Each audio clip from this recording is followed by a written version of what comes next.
Today I want to talk about relationships. They're not easy, I can tell you that. And often in relationships, we tend to look at other people's faults and we blame them. And the only thing you can do to help in that relationship is to turn the focus on yourself. You cannot change another person. You cannot change what they believe. You can't change what they think. Can't change how they feel. It's none of my business what other people think about me. That was a hard pill to swallow. What do you mean it's none of my business? I can't control their thinking. I can't control what they think about me or how they react to me or respond to me or any of that. All I can do is control my response and my thinking and my feeling. You know, I used to be so other focused. I was codependent. I focused on other people's behavior. I thought if I acted one way, then I could get the response I wanted or make them feel a certain way. Or if they didn't, if they were struggling with something, I tried to fix them so that I didn't have to be uncomfortable. When really, it's not my responsibility to do that. It was God's.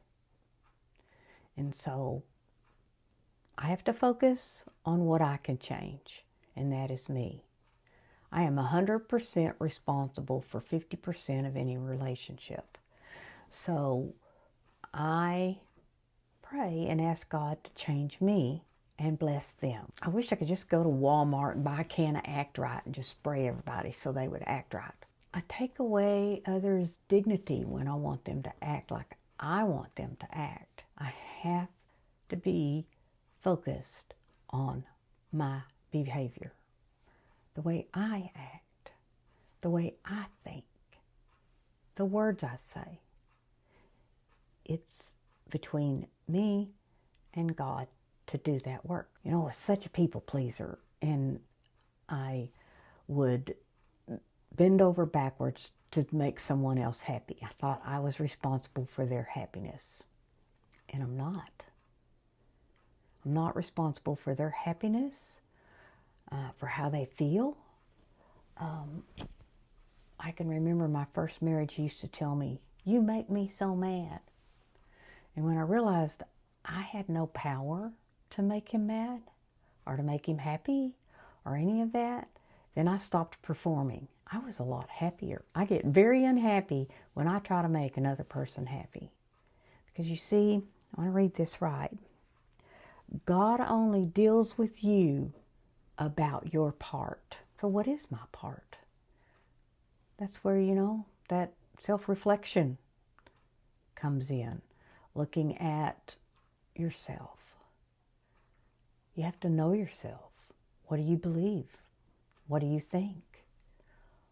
Is there a bunch of negative thinking going on? Is your,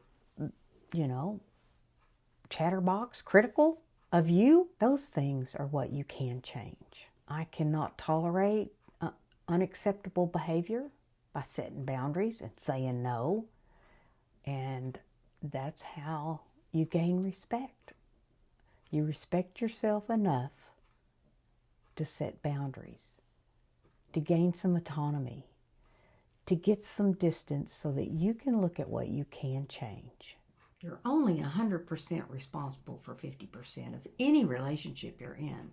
And if they're not acting right, then the problem's with you, thinking that they have to act like you want them to.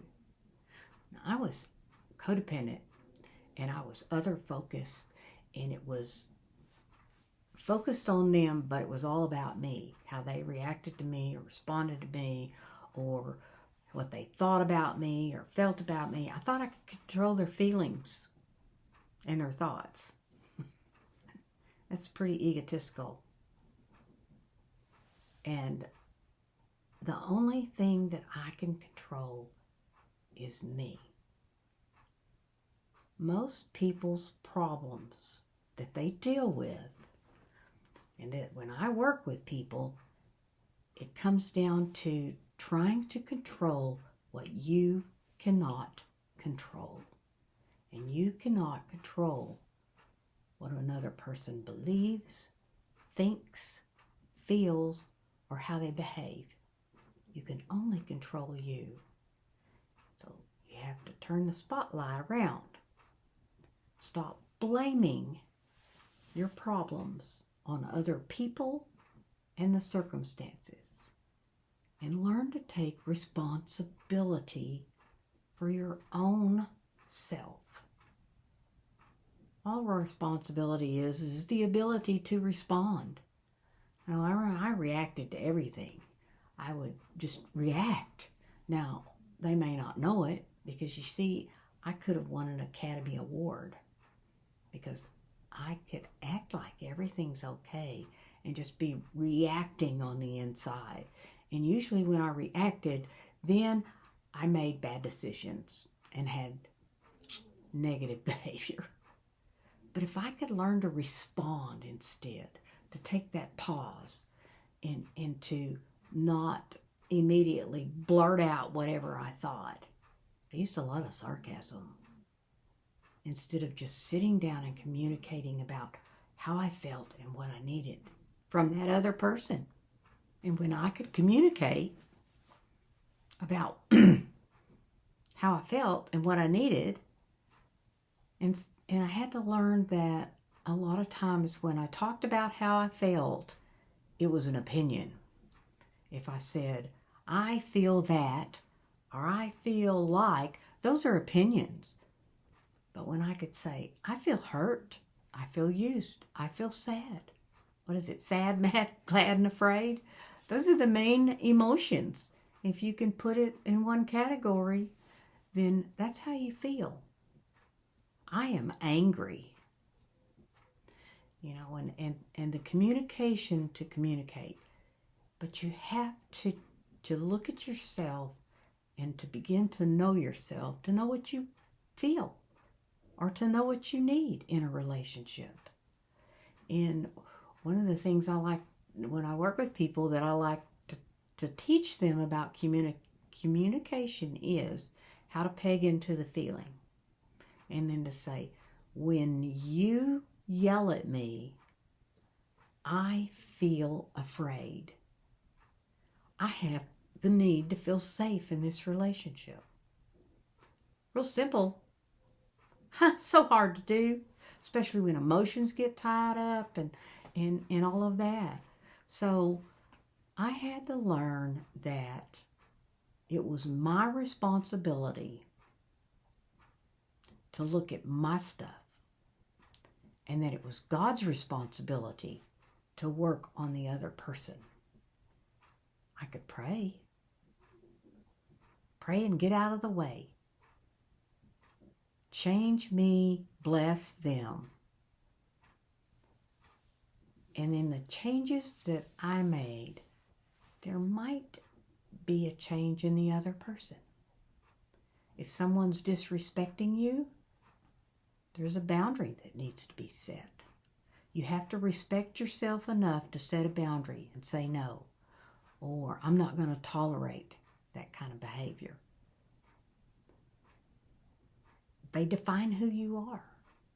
And if you don't know who you are, how can you define who you are? Relationships are not easy. I remember in the movie, I can't remember, with Tom Hanks, he was a FedEx person. Is it where he gets stranded on an island with himself? And he's talking to a soccer ball. And they get in an argument, and he gets mad at the soccer ball, throws him out of the cave. And it's like, man, relationships are hard. Oh, I just think that's so humorous, and yet that's kind of the way it is. He couldn't do anything about an object. We have no control over other people. I have to allow other people to be who they are and to be tolerant of them. The only way I can do that is to be who I am and be tolerant of myself. And then I can give that to another person. I have to know myself enough to be able to share that with another person. That's true intimacy. Into me I see, and then I can share that with you. That's true intimacy. And yet, we allow fear to control us. And we make decisions based on fear. And that's not a good place to make decisions from. You need to make decisions from a place of peace and power. And I only get that from going within and being quiet. Like the psalmist said, be still and know that I am God. And remember to be you on purpose.